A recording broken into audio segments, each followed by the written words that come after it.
Yes. So thank you, Eric, for giving me this opportunity for organizing this vast, extensive, expansive festival, international, truly international.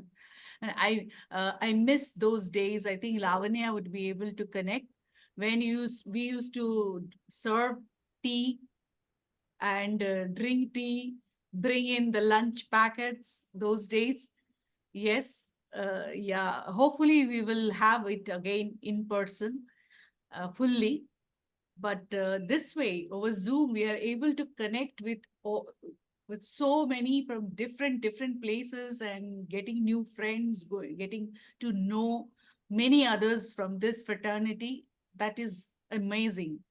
So thank you, Eric, for doing all this. You have shouldered a huge responsibility and executed it so well over the so many years.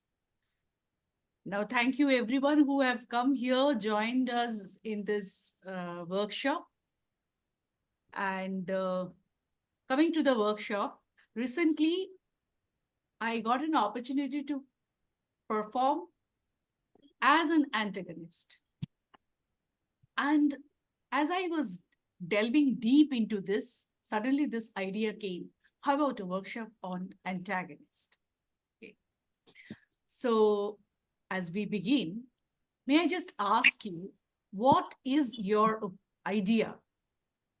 In popular opinion, who is an antagonist of a story? Can I reply? Yes, please.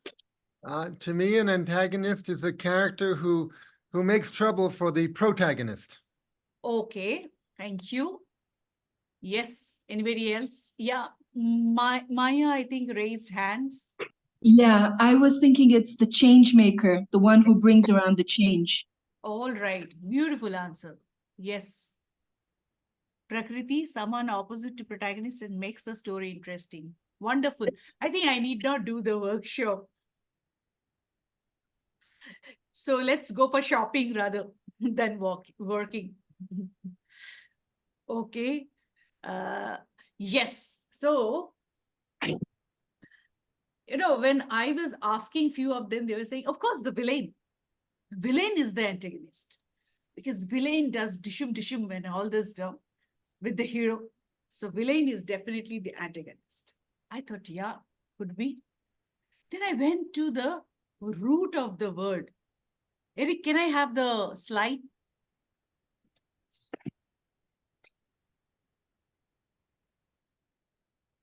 The PPT? Yes, you can have it Yes. just The one first one. little minute. Yes, the root of the word, and it says it has been taken from anti-agonizestai. No, this is not the first one. This is the first one and the second one. This is the top. Yeah, the second one. Yes. Anti-agonizestai. You won't imagine how much time I had to anti-agonizestai to remember that word. Because of course, it is difficult. It's a Greek word. So it has been derived from a Greek word which means anti-agonizestai. What does that mean? It means against someone who is contending for a prize. So in this sentence, the words which captured my attention, but this against, of course, we understand because it's antagonist. Someone and prize. Who is this someone? And what is this prize? That attracted my attention. So then I tried to do a little more research and found this someone is, of course, the protagonist. But what is this prize? The next one, Eric. The prize is the primary goal of the story. So every story upholds a primary goal, and the protagonist is pursuing that primary goal of the story. Then who is this antagonist? Rightly, someone said that antagonist is the one who is not only the villain, but who is the one who is coming and challenging the protagonist, opposing the protagonist, creating obstacle on his path towards pursuing that primary goal of the story.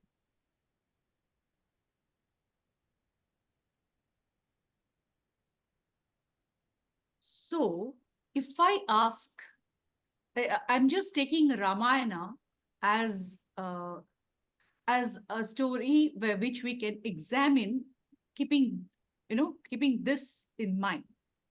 Why Ramayana? No religious sentiment attached right at this moment. It is just purely from the point of view that it's an epic, quite popular epic, vast canvas, many turning points. Hence, I have thought Ramayana would fit this discussion. So, if we choose Ramayana, who is the antagonist of Ramayana? Do you think?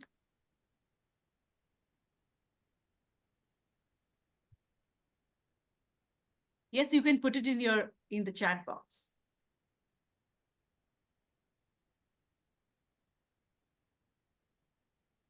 Okay, Ravana. Thank you. Very good. Excellent. So, just for those who don't belong to the Indian culture, I'm just telling the story in brief, the outline of the story, to make you understand how the story progresses. Once upon a time, there was a beautiful kingdom of Ayodhya where lived the great king Dasaratha. He had 3 beautiful wives, Kausalya, Kaikeyi, Subhitra. After a long wait and with some magical intervention, these 3 wives gave birth to 4 sons. The eldest, Kausalya, delivered Rama. The second, Kaikeyi, gave birth to Bharata. And the third one, Sumitra, gave birth to Lakshmana and Shatrughna. Rama, since the name of the story is Ramayana, you can understand Ramayana means the journey of Rama. Hence, the eldest son, Rama, is our so-called good guy, the protagonist of the story. And as the story progresses, we get to see Lakshmana coming closely bonded with Rama. So, as was the custom during that time, all the 4 princes during the growing years, they were sent to Gurukul, or the ashrama, or the hermitage of the saints, to equip them with knowledge and various skill sets. They did that. They returned. And then another very renowned sage, Vishwamitra, came and took Rama and Lakshmana to the forest to help the holy forces there, the sages, the saints, by defeating the demons and demonesses who were disturbing them. Rama, being the embodiment of virtue and skills, he, along with Lakshmana, did that. They slayed the demons, demonesses, they defeated many evil forces. And then they were married. Rama was married to Sita. He lifted the divine bow and proved his virtue there too. He got married to Sita, and the other 3 brothers got married to Sita's sister and cousin sisters. They returned to Ayodhya. There was festival. And Dasharatha was by now getting old. So After some time, he decided to declare Rama as an heir to his throne, the heir to his throne of Ayodhya. The story is going in a linear way, beautiful. Everything is nice.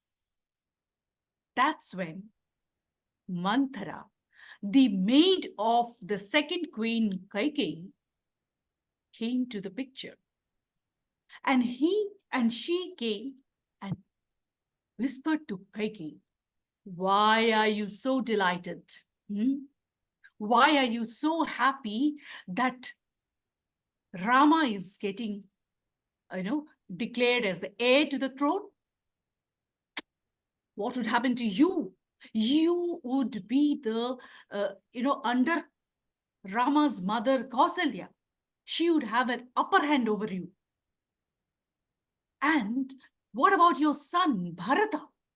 Think about securing your position. Think about securing your son's position rather than, getting pleased with Rama's victory and Rama's crown."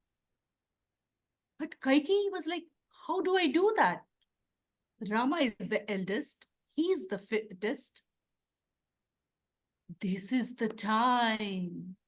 This is the time when you should remember that once you saved King Dasaratha, King Dasaratha's life in the battlefield you saved, and you were the most capable of all the three queens, closest to King Dasaratha. When you saved his life, he promised that he would fulfill your two wishes. And you kept those two wishes for later time. So now this is the time when you should claim those two wishes. Ask from him that instead of Rama, he should make Bharata as an heir to the throne of Ayodhya." But Kaikeyi just reacted. Everyone would react.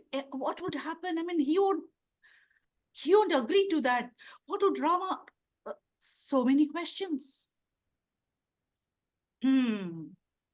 That's why you'd ask the second wish, which is to consolidate Bharata's position. Rama should be sent off to exile for 14 years.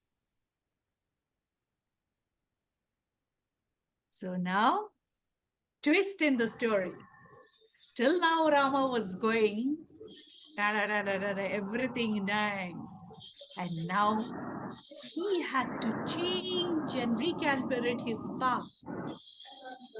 Being the embodiment of virtue, his primary goal of the story was, the primary goal of the story and his primary pursuit was to uphold duty, righteousness. So he could not allow his father to get back on his promises. He renounced this luxurious life, and along with his closest brother Lakshmana and his wife Sita, the ideal wife Sita, our hero, our protagonist, crossed the threshold of the known world and jumped onto the unknown. So change, conflict. Well, then again, they were crossing from the northern part of India, one after another, various boundaries of the forests. In the process, they were receiving blessings from many sages. They were slaying and various evil forces. Rama also provided redemption to many souls in his journey. But life was going like this, smooth. That's when appeared Surpanakha, the demoness princess of Lanka, the sister of Ravana, the 10-headed demon king of Lanka. Surpanakha had a grievance against Ravana from the childhood. She never received that attention she craved for. Finally, it was her husband who gave her the sense of completion, the sense of belonging. But Ravana killed her husband.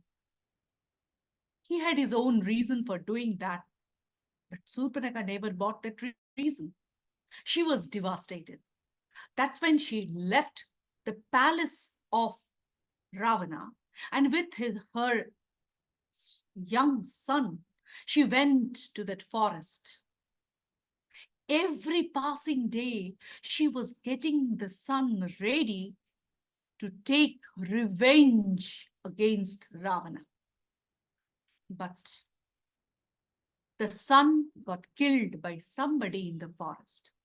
She was all alone, suffering, ruined from within. That's when she saw Rama, the most masculine, calm, yet radiant. One look at him and she just felt the burning desire within her to come close to Rama. She went and she proposed to Rama. She never chose to hide it.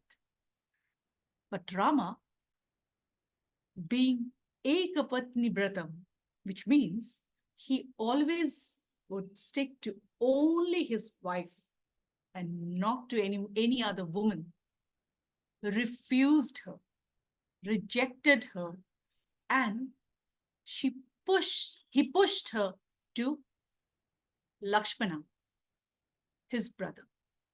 Lakshmana too rejected her. Surpanakha then realized these two brothers were actually making fun of her. That was not accepted by her. She looked at Sita, the wife of Rama, and she couldn't control her anger. She just stormed and grabbed Sita's hand. Lakshmana sliced Surpanakha's nose. With excruciating pain and blood all over, Surpanakha went back. She healed this wound. But then she started planning. With this mutilated nose, she went to Ravana's palace and said, brothers, see what they have done to me. That Rama and Lakshmana.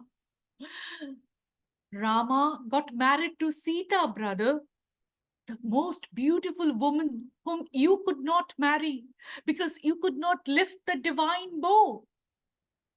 They are here in the forest, Dandaka forest. That's why they have done this to me. Brother, I'm not worried about my beauty. I'm worried about your position, knowing fully that you are my brother. They have done this to you, to me. I mean, it is a threat to you. Of course, if you don't want to take a risk, that's up to you. Ravana, with an inflated ego and a desire for Sita, just stormed to that forest and with some kind of trickery, made Rama and Lakshmana away from that cottage and kidnapped Sita, flew to Lanka. Next, Rama had to go, Rama and Lakshmana, both of them had to go. And with lots of alliances with the Monkey King, they went to rescue Sita, but not before a fierce battle was fought between Rama and Ravana. So, this is the outline of the epic Ramayana.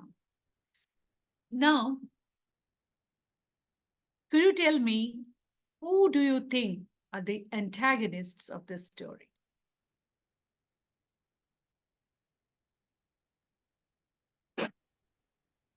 mantra. Mantra. Yes. Why?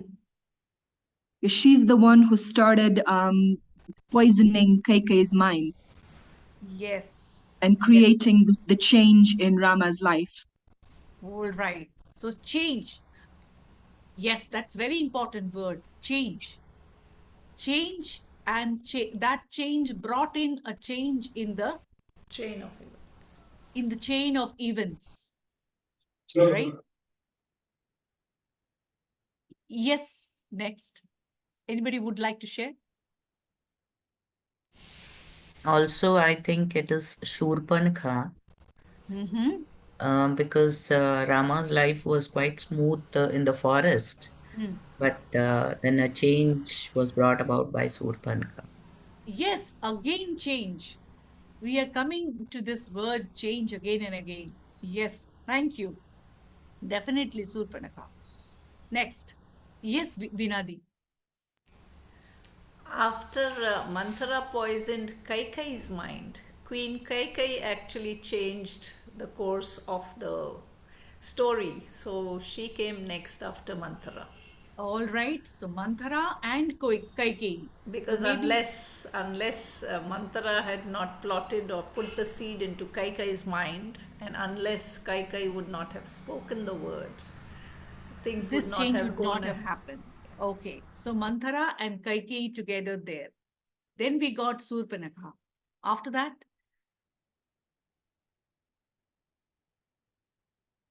anybody else wants to say?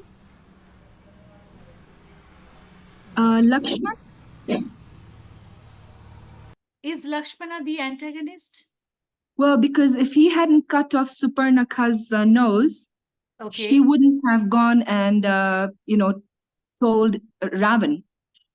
Oh, that's interesting, actually. Yeah, that's interesting. A change maker. Okay. Probably a feminist point of view. He would be the antagonist. Good. Okay. Next, anybody wants to add anything? Yes, Vinadi.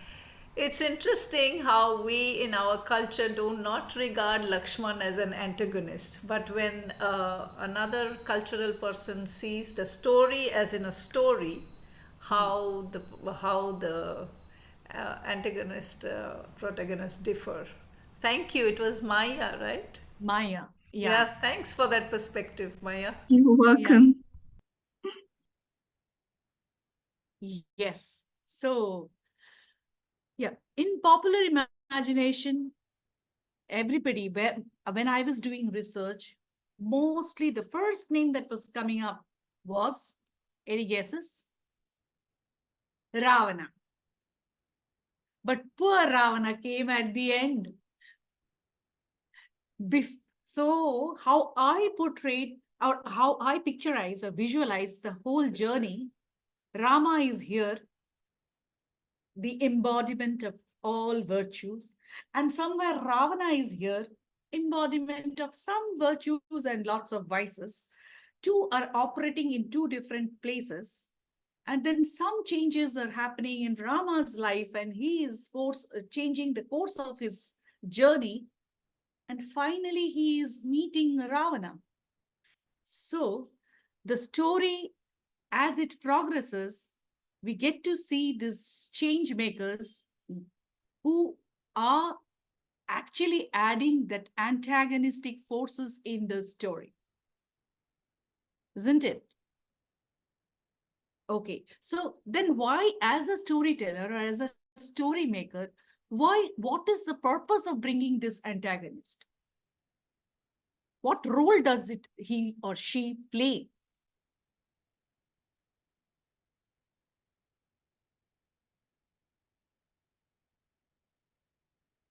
Yeah, Maya. To move the story forward? They move the story forward. Thank you. Any other point? To put in some action into the story to make it more Interesting. interesting. Yeah, Prakriti said In to our make the protagonist do what he is needed to do. Very good. Lavanya in said our helps the day to story move excuse forward. me. Yeah, Yes. yeah, please. in our day-to-day life, we experience conflict, and Yes, different people's thank opinion you, create Lipika. conflict. Very good, Lipika. Thank you. I mean, in this segment, let us focus on the characters as protagonist, as antagonist. Okay, we will move forward and we will try to peel off more and more layers from this concept of antagonism, and we will definitely take in a lot of perspectives there. So right now, if we see from the story's point of view and the character's point of view, so the main, if we see the story structure, so one of the important points, be it Thirsty Crow or be it Ramayana, any epic, the most important point in a story is problem, conflict. And that conflict, without conflict, there won't be any drama. There won't be any movement in the story. The narrative energy will not be there. So this dynamic force we get through the conflict. And this conflict is provided by the antagonists. So the antagonism not necessarily therefore means confrontation, because the confrontation happened at the end between Rama and Ravana. But this change and the conflict started much earlier with Manthara Kaikeyi, with Surpanakha Lakshmana's episode. Yes. So therefore, they created the conflict and they helped the story to move forward and gave that narrative energy, the dynamic force to the story so that it gets that momentum. And finally, at the end, that the purpose of the protagonist to confront the main antagonist, that happened. So now, yes, Eric. A variation on that, a slightly different view of story is that it's often about the psychological growth and transformation of the main character. So then what you're saying is that the antagonist makes some challenges which end up being a catalyst for the main character to overcome and develop the emotional growth, the maturity, the transformation that on one level the story is going to be all about. Exactly. We'll come to that, Eric, actually. So as far as this part is concerned, I'm just saying this segment, we are focusing on the characters as antagonists. Mm-hmm. So now I'd just like to pause and give you a chance to think of a story, anything, any story. For example, it could be a grandma's tales, it could be a folk tale, a fairy tale, and select the story, try to see who are the antagonistic characters there. Remember, I'm talking about the character. Who are the antagonists of that story? What is their predominant emotion? Why are they doing that? So if you would like to, you have pen and paper with you, pencil, paper? Yes. So just jot down, think for 2 minutes a story.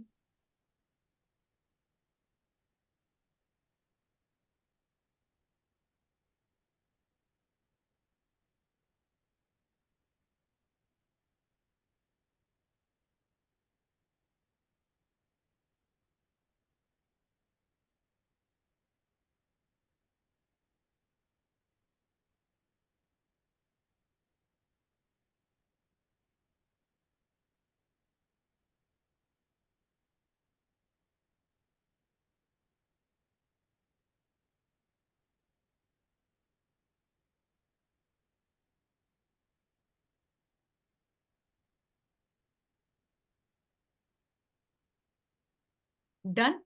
Okay. I think I'm not visible. I'm visible? All right. Okay. So, would you like to share? Who, which story have you picked up? Who is your antagonist of the story? And what is their predominant emotion? Okay, mine is the hare and the tortoise. Okay. So, hare is the antagonist because he or she is one who's going and asking the tortoise for a race. I feel it's more of the emotion that I see in hare is probably I just want to prove myself, pride, Right. and All just to right. make sure that, put the other person down, something like that. So that is what is coming to me. Very nice. Yeah, Binani. Prakriti wants to go first. Yeah, Prakriti, I can see you have raised your hands, dear. Prakriti?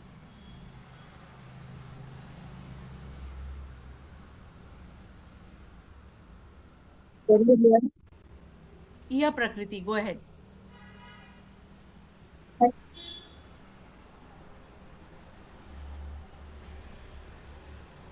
I think her audio is not working well. Okay. Eh, Are you there still, Prakriti? In case your audio is not working well, then you can just write on the chat box also. Anybody else wants to share? Shall I go? Yeah. So my story is Hansel and Gretel. I love those. I love the witch, which brings in fear, All and right. and that's the emotion. And of course, it also frightens the children, but teaches them about struggle and Very good. safety. Thank you. Very nice. Yes, Prakriti has written Three Little Pigs, and Wolf is the antagonist, and hunger is the emotion, predominant emotion. Fantastic. Yeah. Yeah. Two other participants raised hands. Who are they? Please go ahead. I chose the story of the giant called Fear. Okay. So the giant is the antagonist. Mm-hmm. And I think the predominant emotion there is creating fear. Creating fear. Okay. Okay. Okay. So why was he trying to create fear? Was he insecure? I think that's an interesting thing to think about because he creates fear in everybody around him, and then the prince has to go and face him.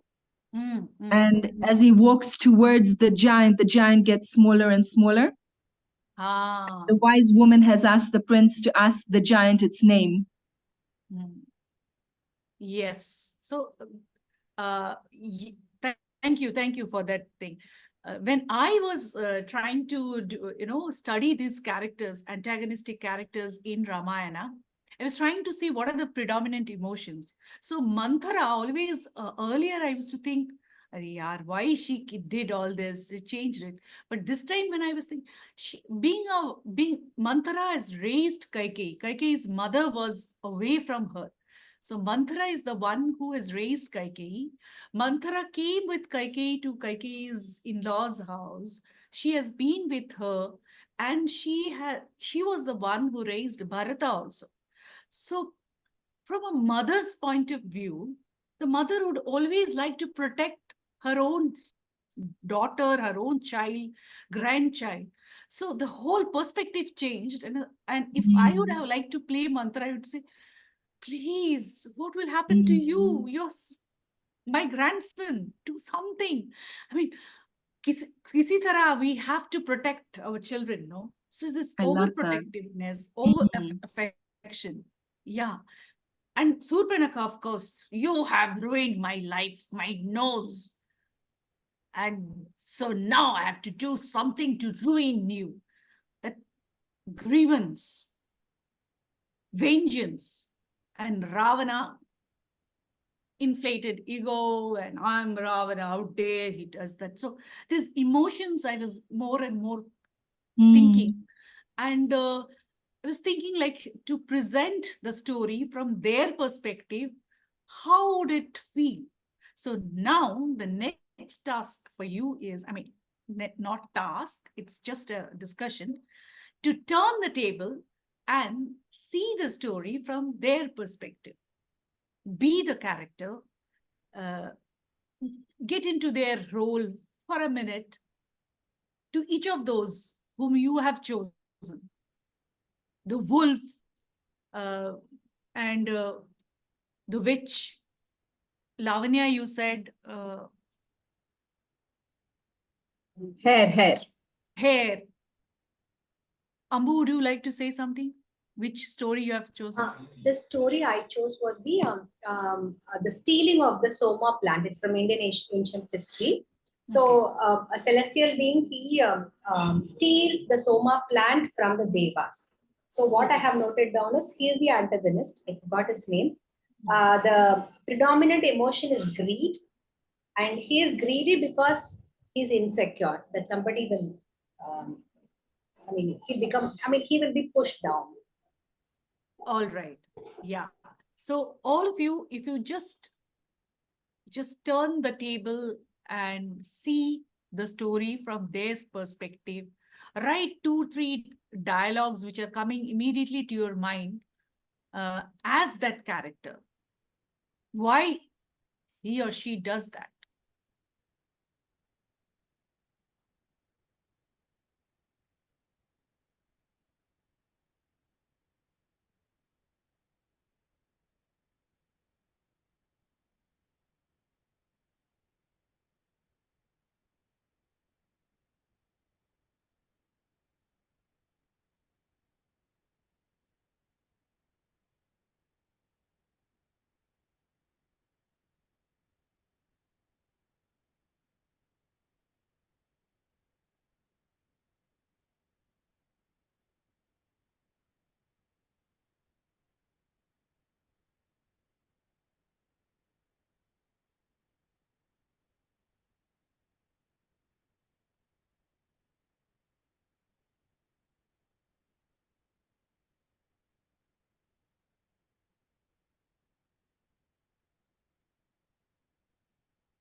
Yes, can we start the sharing or like,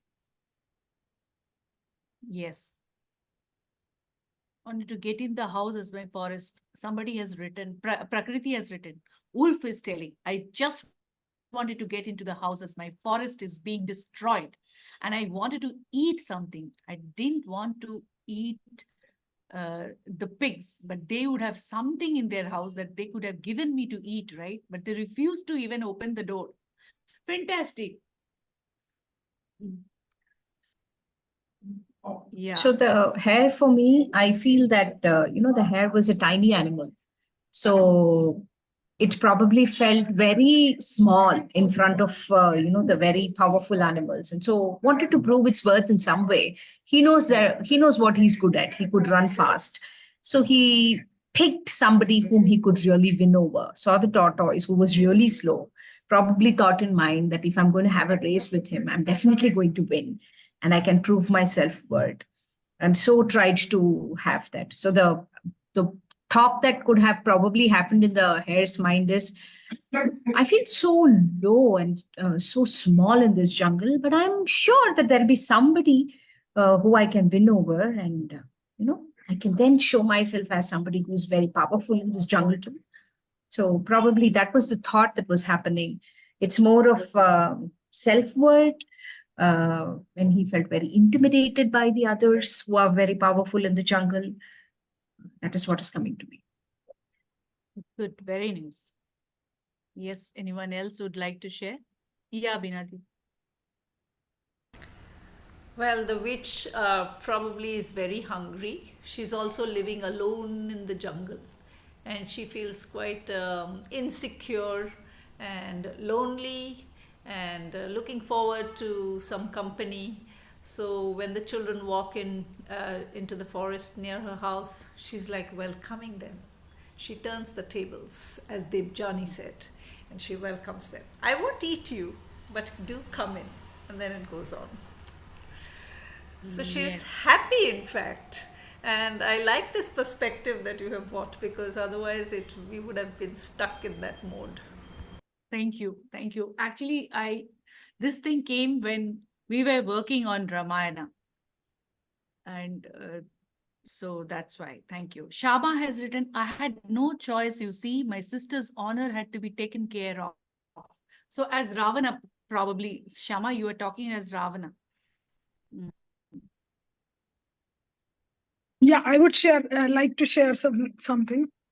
Please. Yeah. Please, Meenakshi. Here I want to share the thoughts of Dhritarashtra. See, he was the blind king in Mahabharata. Yeah, he was the blind king, so he couldn't rule the his kingdom because he being blind. So, in place of his place, his brother was brought. Okay, so after that, why couldn't Duryodhana be the king? He is thinking, "See, I was blind, okay. My brother Pandu was the acting king, in fact, and now when my son is there, why people are saying the Yudhishthir is the elder one? Legally, it is my kingdom, my everything. So why this whole thing happened? Even I can never understand why the Duryodhana and Dhritarashtra have become the antagonists of Mahabharata. See, from their angle, it is theirs. But what if Yudhishthir is the elder to Duryodhana? So that is the part. Okay. Okay. So I from feel his point of view, it is like that. It is mine. Why should I give it to anybody? good. I mean, there is nothing right or wrong. We are just Yeah, thinking from their yeah. perspective. Yeah. Their perspective. I'm Yes. not thinking about Mahabharata or anything. I'm just thinking of Right. some side of it. That Hmm. is why that fight was. Hmm. Hmm. Someone else has raised hands. Two hands have been raised. Yeah, can I go?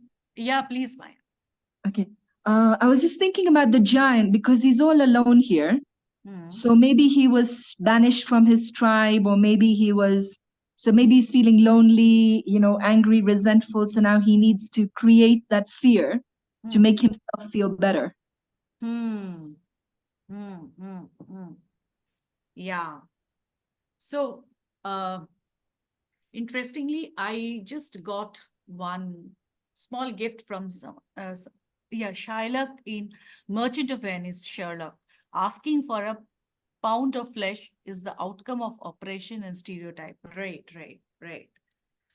So, I just saw there, it was written, it is difficult to hate someone if you know his or her story. So this was the debrief of this activity is trying to delve deep into their psyche and try to see what is their backstory, what could be their backstory, why they behaved as the bad guy.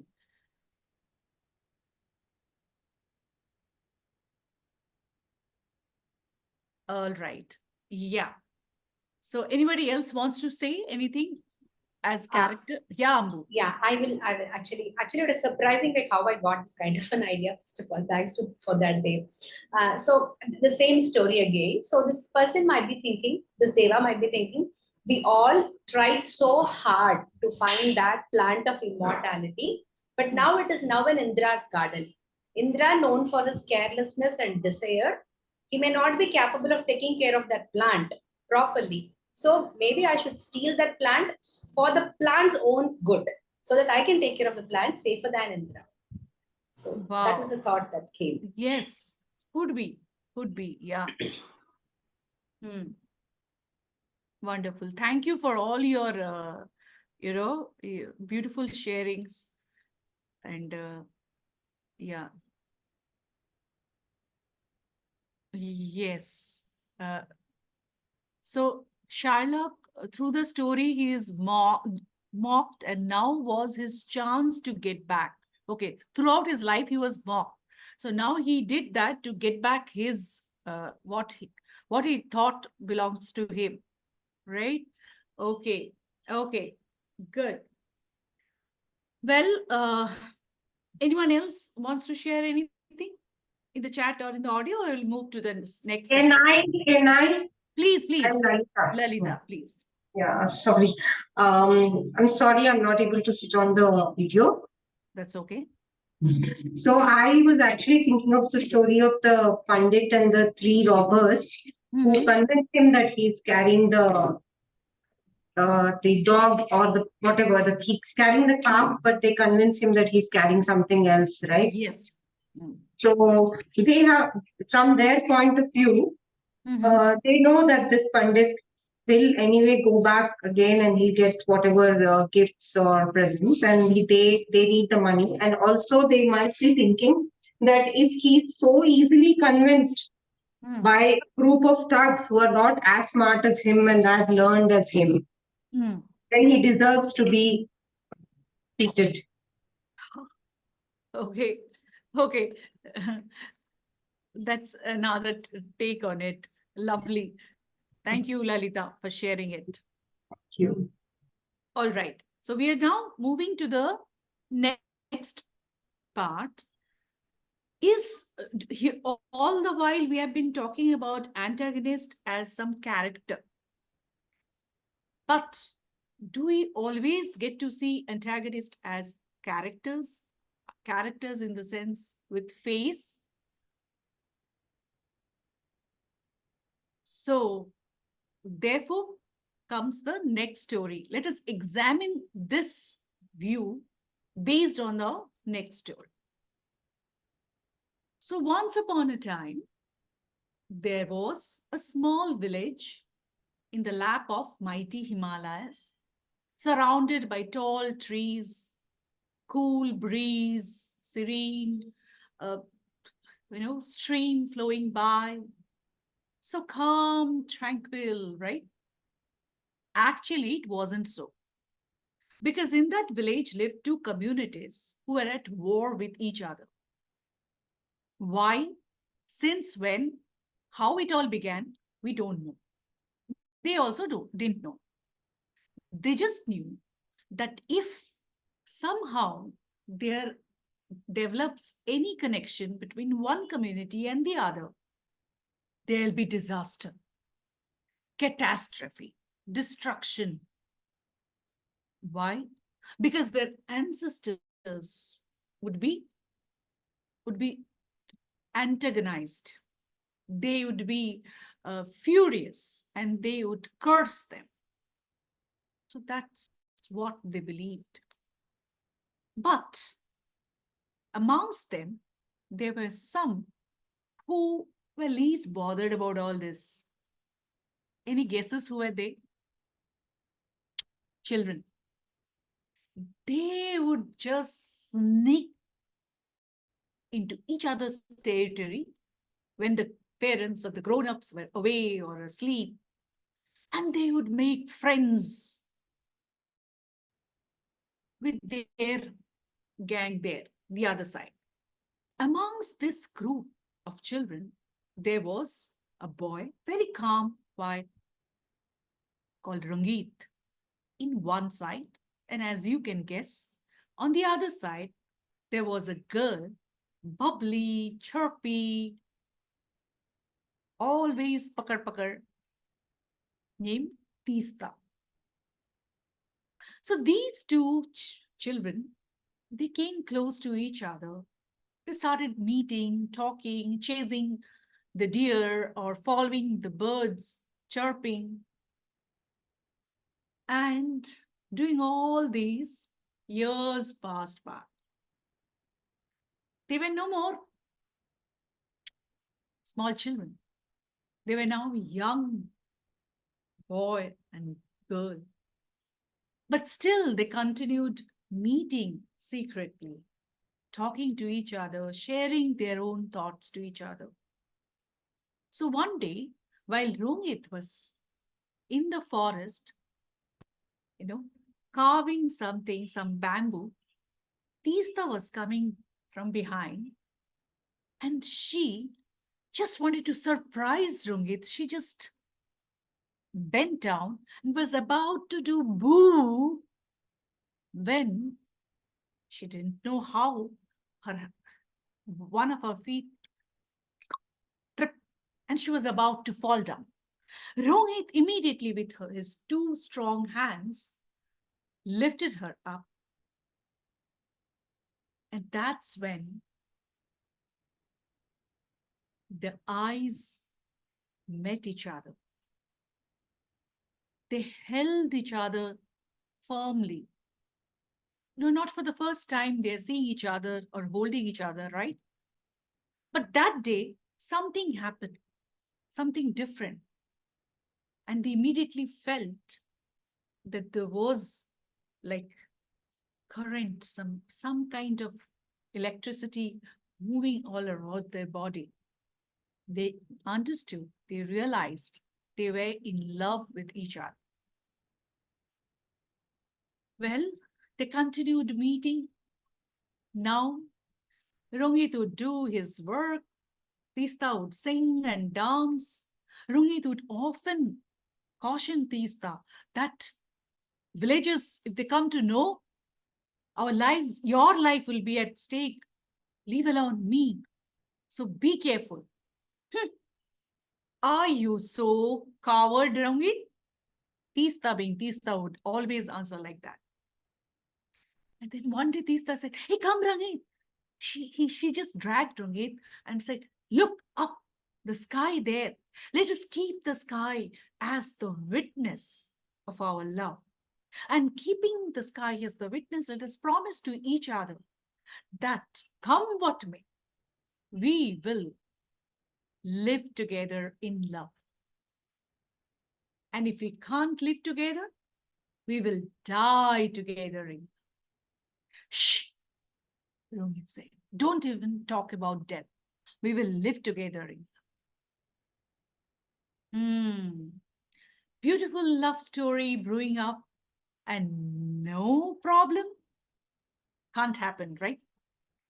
Soon, the villagers got an inkling, the fact that something was different between these two. They were meeting, they were doing something, and they started spying on them. And then one day, after meeting, as Teesta was returning home, before she could reach, the villagers reached there and they just threatened her father, Ramu. Yeah, your daughter is bringing curse down upon us, upon our entire village. So we are giving you an ultimatum, 3 days. Within 3 days, you need to get your daughter married to somebody from our side, or else you'll have to leave this village. Teesta said, what? Curse? Who is cursing us? Our ancestors. Oh, you can see your ancestor, huh? Shh. Girl. The father dragged Teesta inside and locked her in a room. Next day, the threat came from the village headman. He was quite old, single, and he was ready to mingle and said, difficult to get anybody from our side, any suitable boy for you, huh? But I am a very kind-hearted man. I'm ready to accept her despite all this scandal and all. I'm ready to accept her. Be mine. Tista couldn't believe that the father was really planning to get her married to that old village headman. Somehow she managed to send a note to Rungit, and secretly, with the help of a friend, they met in the forest that day. Tista was anxious. Rungit, let us let us die together. We won't be able to live together. Huh? 1 second. I'll have to admit some. No, no, no dying. We will live together. We will go away from this village. That's what they decided. And next day, early morning, Tista ran away from her home. She followed the forest path. She ran as fast as her feet could carry her. And Rohit walked slowly, cautiously through the village. No one should be suspicious. Both of them met at a place, but Rohit came quite late. Tista was very upset. Rohit said, "Listen, Tista, we don't have time to waste on this. Let us run." Both of them were now happy. After such a long, long time, they were now free to meet. The true lovers were meeting together under that sky. There was no threat from the villagers, and they were now running towards the south. That's when they heard footsteps. Not one, not two, not three, but many, many footsteps. They looked at that side and they saw that villagers. Yes, their faces could be seen now. Slowly it's getting clear. Yes, they were the villagers from both the sides, wielding weapons, sharp weapons, and mouthing, "We will kill you, and with your blood we will just get rid of those curses." Rongit and Tista, holding hand, started running as fast as they could. The villagers were chasing them.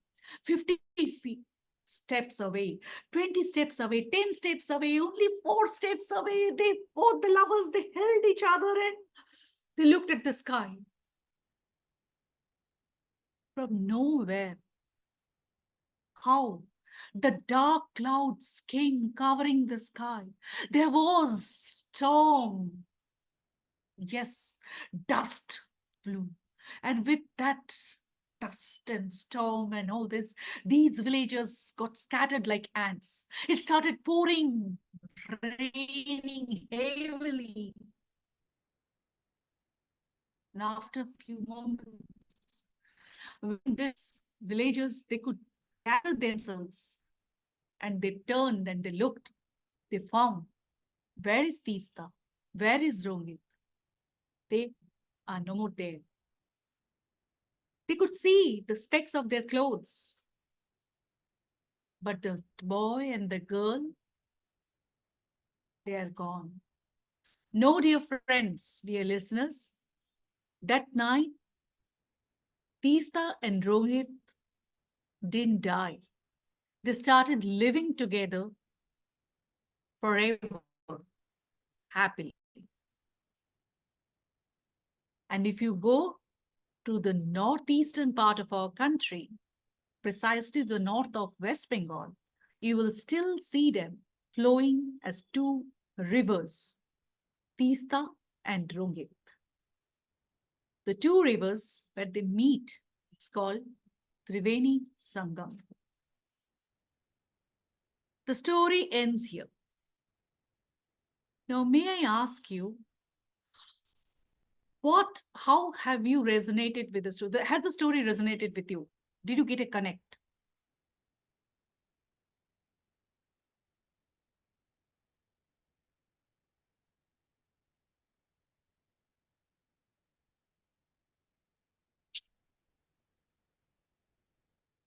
Who is the antagonist of this story?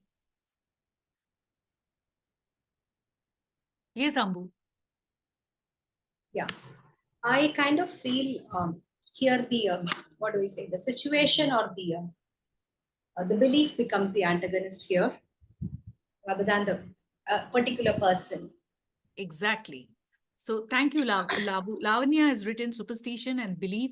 Ambu has also said belief. Anybody else wants to say anything?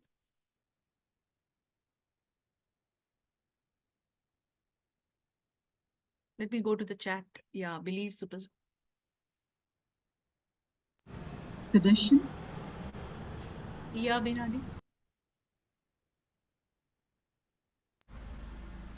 You could Yes, say the cultural context that they were living in. the cultural context. Yes. Traditions. Traditions, cultural context, belief, superstition, mutual rivalry. Okay, thank you, Anna. Thank you for others also. So, there are no faces of these antagonists, right? There are no characters. These are the forces, the concepts. So sometimes we have to face the concepts, the forces, the beliefs, the traditions, which become a challenge on the path of the protagonist. Now, the question is, are we feeding or facing any social antagonism? Yes, breaking a taboo creates a different story. So what social antagonism are we feeding or are we facing, we are witnessing, or we have come across in the story, in our life story, in the movies? Anything? Please share.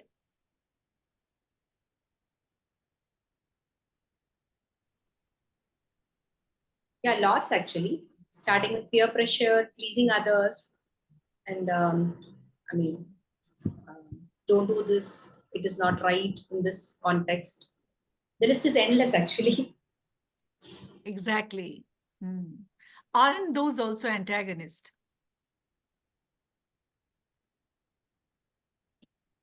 Yes, anybody else wants to share? I was thinking about like skin color for Indian people, hair. Like my hair is curly, and I always used to get teased about it. I would be called Sai Baba. Yes, body shaming. Hmm. The body shaming, yes. Hmm. Yes. Yeah. Anyone else? Lavanya, you were saying you have written something. Why don't you share that with us? Yeah, so many a times when we try to break a taboo or a belief, there is a different take to the story itself.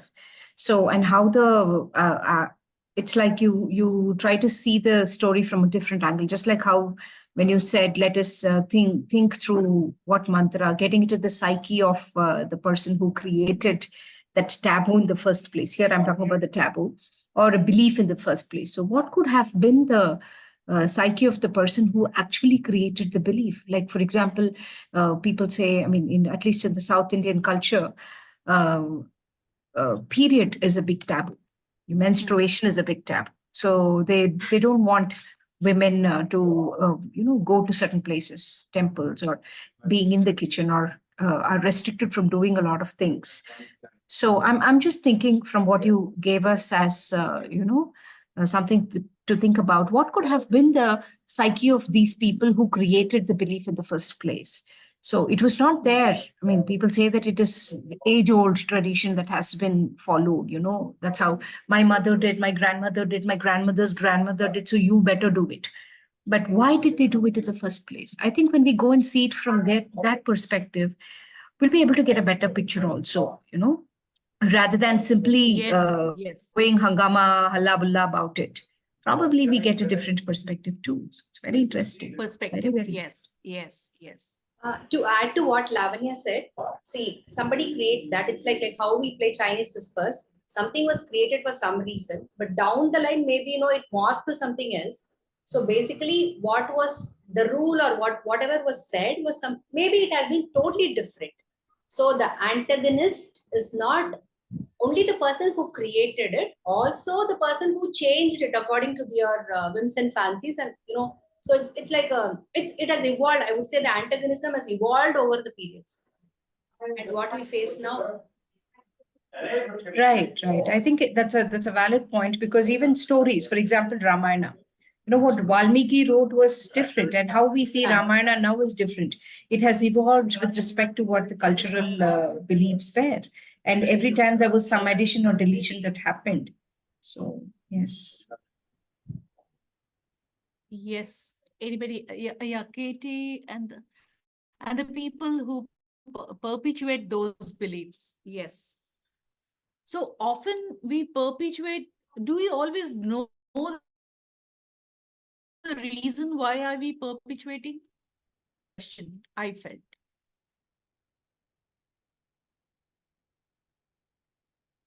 Why are we perpetuating certain social antagonistic forces? Are we always aware of that? Probably not. Yeah.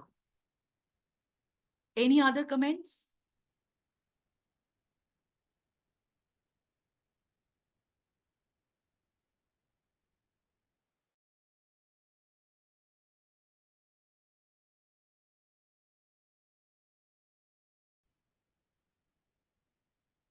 Try to go to the next segment. So this is another very short story. Down under the ground, two seeds are growing. One tiny seed, one big seed. The tiny seed, though it is very tiny, it has a huge dream that it would one day grow into a majestic tree.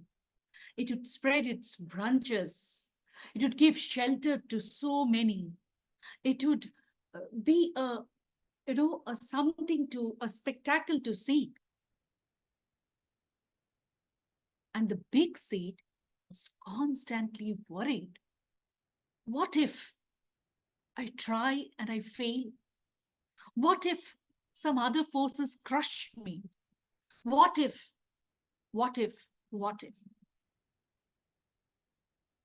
It started telling to the tiny seed, please, you're dreaming too big, huh?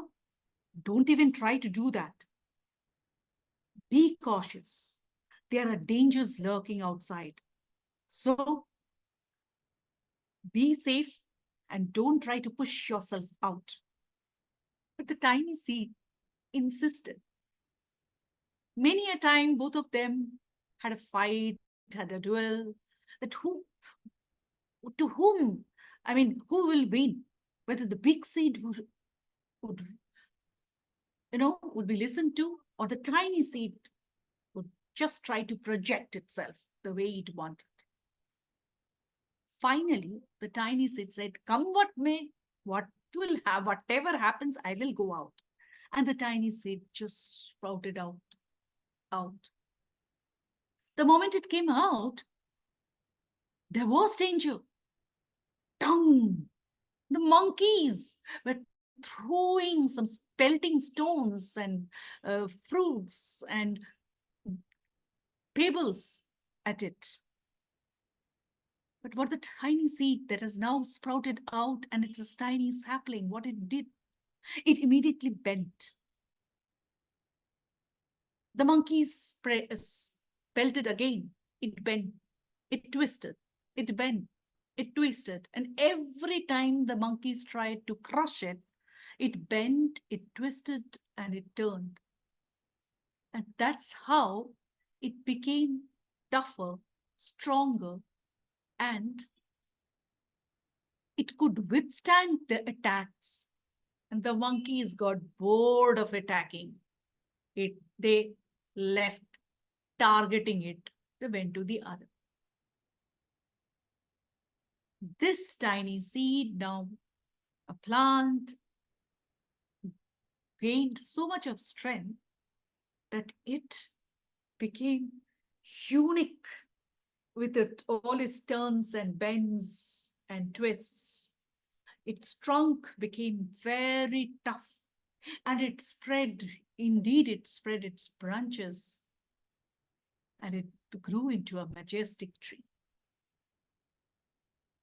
If we can just try to peel off the layer,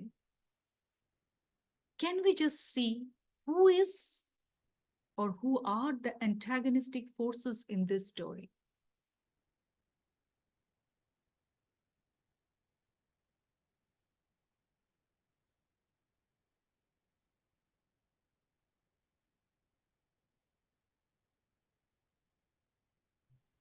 doesn't seem to be any antagonist for me. Now, I think once we complete the workshop, there won't be any antagonist. We start thinking from everybody's perspectives, and there's no bad person at all. Then I'm really wondering how to bring a villain in the story.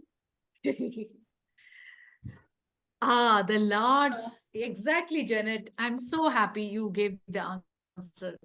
The big seed. The big seed is the first antagonist. Because the big seed was constantly telling the tiny seed, don't go, don't go, don't go. Oh, rather you tell tiny seed.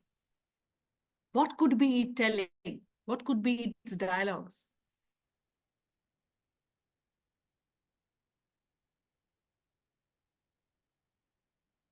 It's yes, Prativa. So you're asking the dialogue Yes. of the large seed to make the large seed sound Yes. good.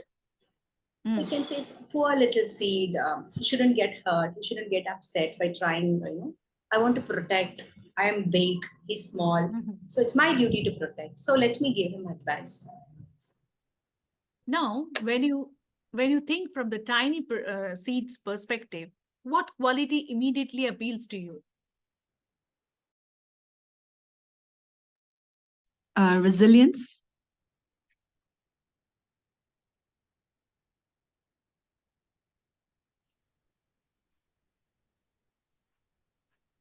Yeah. May I? Yeah. Am I frozen? Yeah, you were. Oh. I Okay. think you're back. Yeah, you're back. Yeah. Wanting to take the challenge. Yes. So the tiny seed said, I want to take the challenge. Yes, Moria, you want to say something?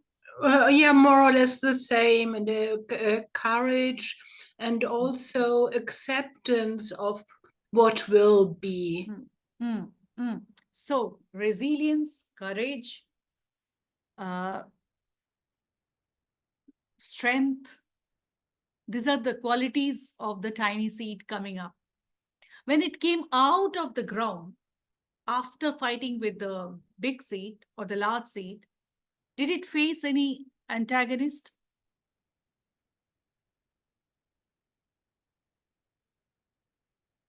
When it came out of the ground, out of the soil, whom did it face? The monkeys.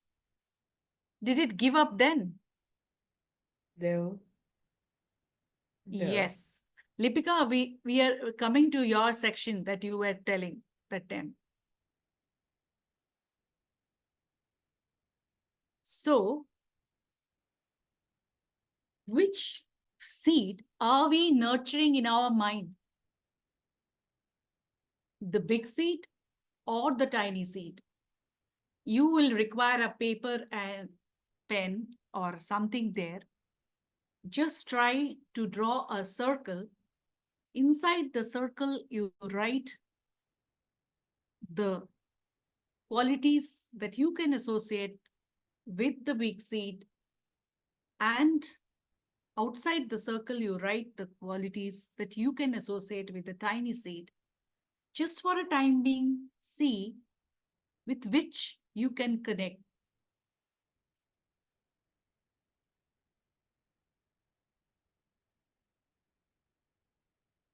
What would your big seed like to tell to your tiny seed?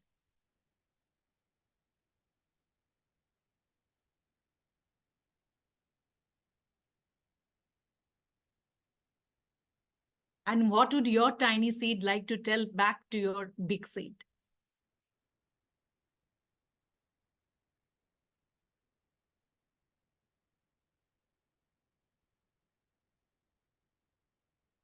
Thank you. Thank you, Pratibha.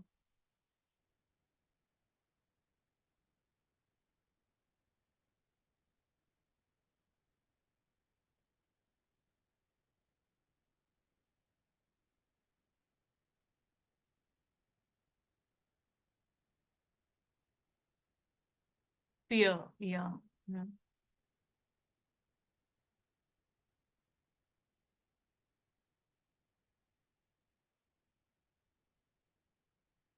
Big seed cautious me all the time. Small seed conveys that keep trying. There will be failures, but it's okay. Beautiful.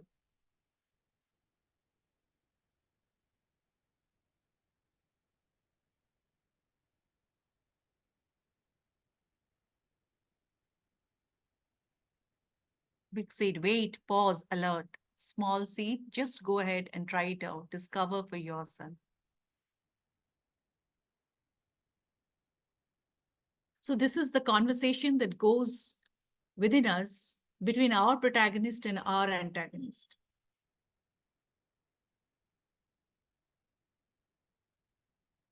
I'll be careful, but let me try. Beautiful.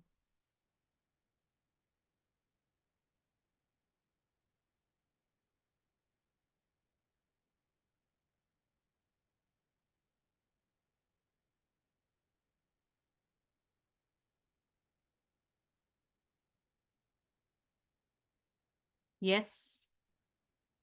Others? Can you just have your comments also?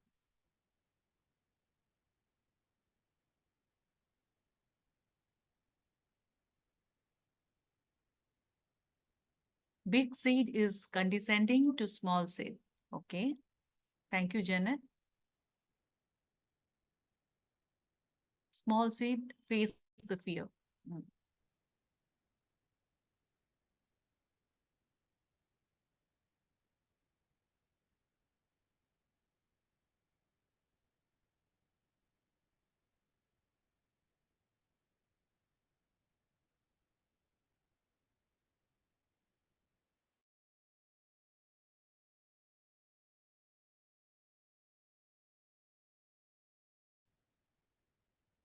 All right, is outside because the monkey is the character, I think, and it is easy to deal with the antagonist outside. All right. Okay. So how do we know the qualities that Rama had, our protagonist had? How do we know the qualities of the tiny seed? So many of you have written the tiny seeds. How do we know about their qualities?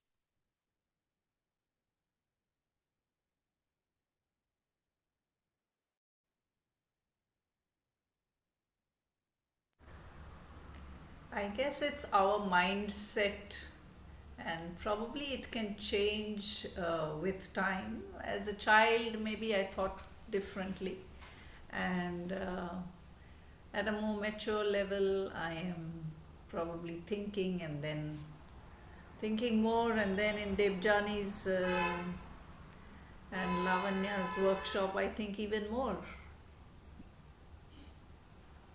So I change. Wow, this is interesting. Okay. All right. So I just had one activity. Do you have a paper in front of you? Two papers, I see. Two papers. Do you have like this A4 sheet, two papers?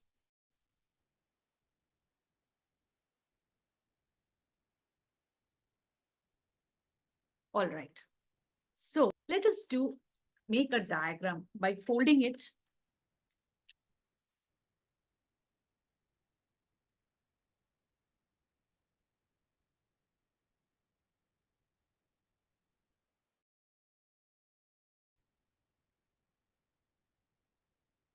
Have you all seen my diagram? No, wait, you're folding both the papers together? No, only one. I Okay. have folded it multiple times and I've made a small rectangular shape with it, which I feel a cute rectangle. I have named it a cute rectangle.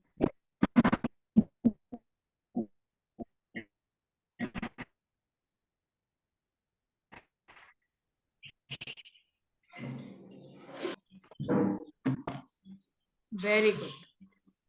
So all of you are done with your cute rectangle?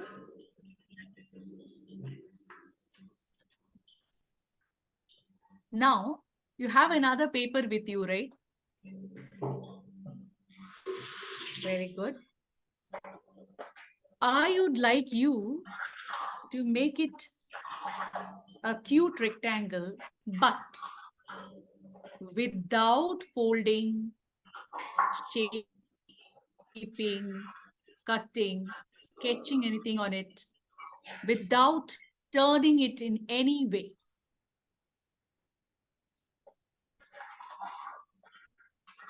Yes, Lavu, you are asking a question. Please unmute and ask. I know you are on mute. I said it is still a rectangle by itself. It's a rectangle by itself, but I want you to make it this small, cute, without shaping, folding, cutting, bending, nothing. Nothing can be done on it. Okay, what I remember is like the the long line and the shorter line. You get a bigger paper. This becomes the cute rectangle. Still, this paper, is it possible to make it this the same without folding, without bending?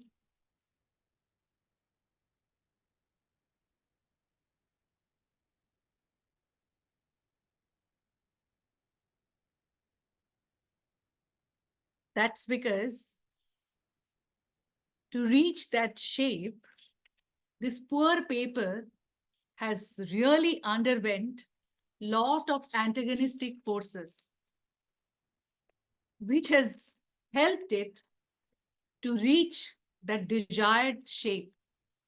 And this paper, is not even ready to bear any challenge. So how will this paper reach that goal and prove itself? So this, I thought, is what the benefits of the antagonistic forces gives us, that strength, the resilience, and the desired shape that we want to achieve, or we are, we like the protagonist because of those qualities. But how the protagonists have gained those qualities? Because of the challenges that the antagonists have placed in front of them. I just want to share one, just for the fun of it. Yeah. Okay, I did. Yes. So Yes. You can- Lavanya, the sculpture story. No, you can. So I'm not able to show you. See, you can create it by hiding those parts which are bigger than the smaller, without folding it. So these are some crooked methods. That's what Lavanya was telling, that Mullah Nasiruddin story. Yes, by hiding those. Hiding. If it is this way, you hide the parts which are bigger by like this. But what I mean to say is, but you have to do some trick. Yes, you have to do some trick without doing Exactly. anything. But some people are doing in the society. Some people are doing it. I want to show you. I just ignore my room. Okay. So this is the paper. Okay. So you hide all the things which are, hide it with some other character of yours and show that, yes, it is as I have been able to create that square. So these kind of people are very dangerous in the society, and you need to be careful about them. They are called the fake people.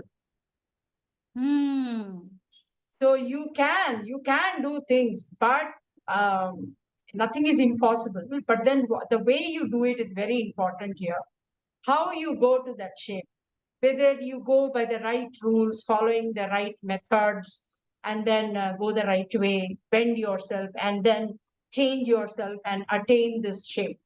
Or you hide your true self, this outside portion, and show yourself. Maybe I'm just bringing one more perspective to this Perspective to it. Yeah. Right, but taking from Debjani's workshop, if we just Sorry. go back and think, why is this fake person behaving fake?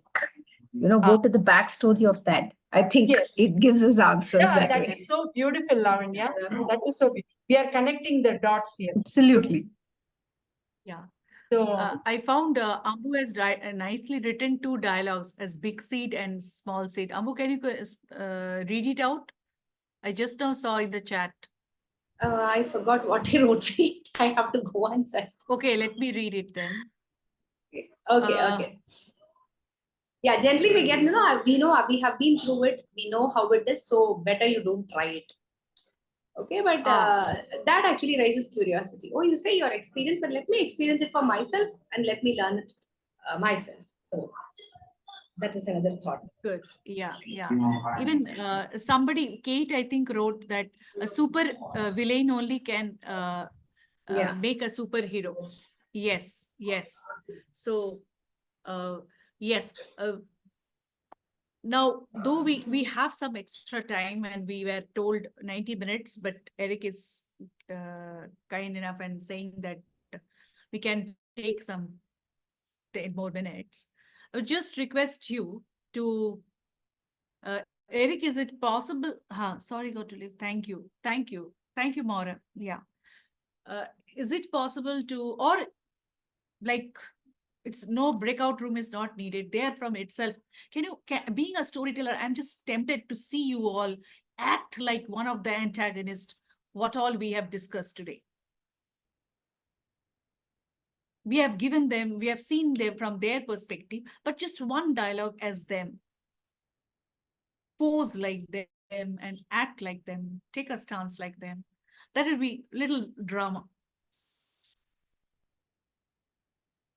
That's the Debjani touch to the workshop. Sure, why not? You said it, Lavanya.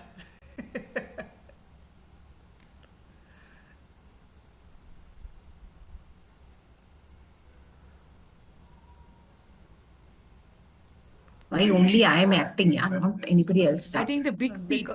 Because the others have all switched off their videos. So they're acting out in their rooms. Yeah, that was so nice. Yeah. Yes, I understand it's time for dinner or you're getting late. Just 2, 3 of you, if you can share. Yeah.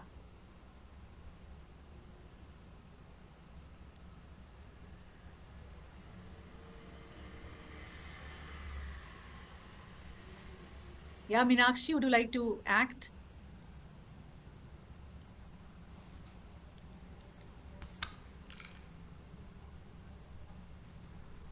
Thank you, Lavanya.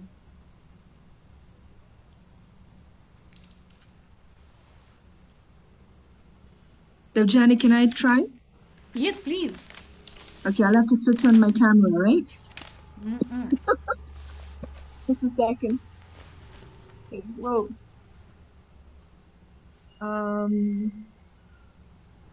Okay. You'll never do it. You can not possibly do this. It is so difficult. Like, even if you try, really, there's no point in even trying. You're never, ever, ever going to do it. Super, super, super. Yes. Very nice. Okay. 1 or 2 more. Can I try? Sure. Yeah, please, Shama. Go ahead. Hey, what is this happening? You guys are discussing Ramayana and you're putting me on spotlight. I'm Ravana. How dare you talk to, project me as an antagonist? And this Ram you're talking about. I'm sorry if I'm hurting anybody's sentiments here. Okay. No, You're it's a talking story. about this Ram, this fellow doubted his wife. I have not even touched Sita. She was kept in the utmost respect in that that garden. And every time Ram, he won me through, villainous way. He cheated. He cheated and got Wali's full Vanara kingdom. He got it by helping that Sugriva. I don't agree that these people, they are all calling me as this thing. And I did that only for my sister. In no way was I impressed by Sita. I'm not a person who falls, interested in other people's wives. That is my sister, Surpanaga. I am very, very conscious and very loving towards my family. Understand? Please don't dare to call me a bad man. I love Shiva and I worship him. That's all. Wow. Fantastic. Fantastic. It's a feeling of Ravana. Okay. Okay. Yeah. We have to tell from their perspective only. Yes, next. May I? Yeah, Pratibha. So, okay. So I think this is totally a different perspective. And I would like to enact as Manthara, Okay. who is now saying that, oh, it's all the Lord's divine intervention. He said that he would meet me as Lord Rama in this birth, and in the next birth, he's promised to meet me as Krishna, and I would be Kubja in that birth. So I'm waiting for that birth to get relieved of my ugly external appearance, as well along with the internal appearance. So I'm waiting for my rebirth and liberation. Thank you. Very nice. Yeah. Very nice. Okay, just take one more.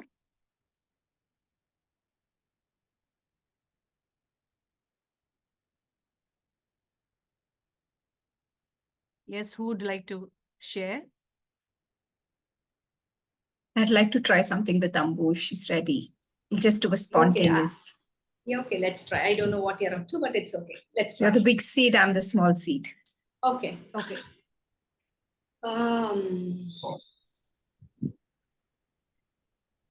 I've been telling you again and again, I know what is happening. And I have been through this for so many years. And that is why, please listen to me.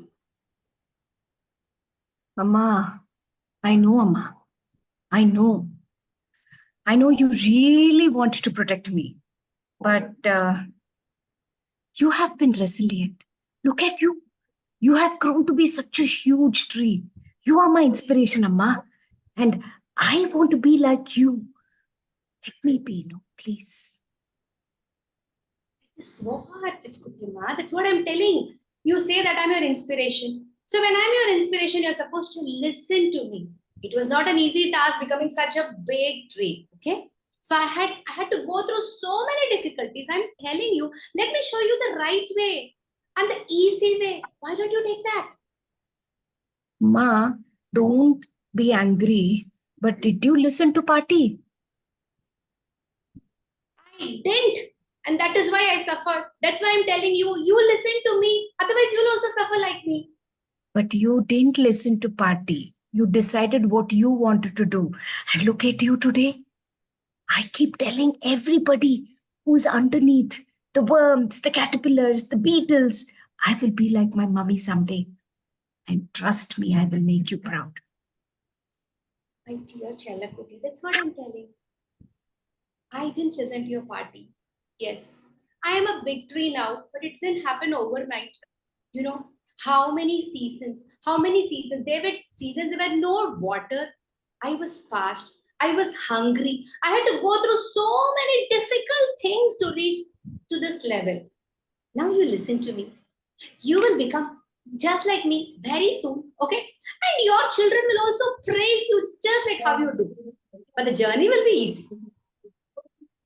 I know, Amma, the journey is going to be easy with you next to me. So let me be me. Mwah. Okay. Like all children, you won't listen to me. I know that. I'm giving up on you. Do whatever you want. This is my mummy, sweet mummy. Great. Thank you so much. Thank you. I think we have almost come to the end of the session. So I would just, I would just love to hear from you, your thoughts about it, about this, about the antagonist in the story, about the workshop. Any part of the workshop has connected with you? As I told you before, Debjani, now I feel there are no antagonists only in any of the stories. Everybody is good. Everybody is so sweet. It's going to be difficult to bring out the bad part of this bad person going forward. Thank you. Wonderful. Very nicely curated. Thank you. I think the world needs this workshop now. Yes. I know. Dave, one more thing. You were telling no about everybody and other people. Forget about everybody. Within me, there's so much of evilness also inside me. So I'm feeling better at this workshop that, oh no, every part of me is good. Even though I do have some bad parts inside me, that's not bad actually. It's pushing me to be good. Yeah. So, So the big seed and the tiny seed, I quickly thought of that within, story. Yeah. that's beautiful thought. Yeah. Thank you. The workshop has prompted the development of my thinking about all this. And as I wrote in the chat section a few moments ago, the story function of the big seed is to provide the obstacle and resistance that the small seed needs to overcome. Overcoming the obstacle and resistance and one's own self-doubt is the main character's real and inner story goal. Once this overcoming occurs, the main character has gone through a significant change because now the main character knows the main character can overcome such obstacles and resistance. My 2 cents.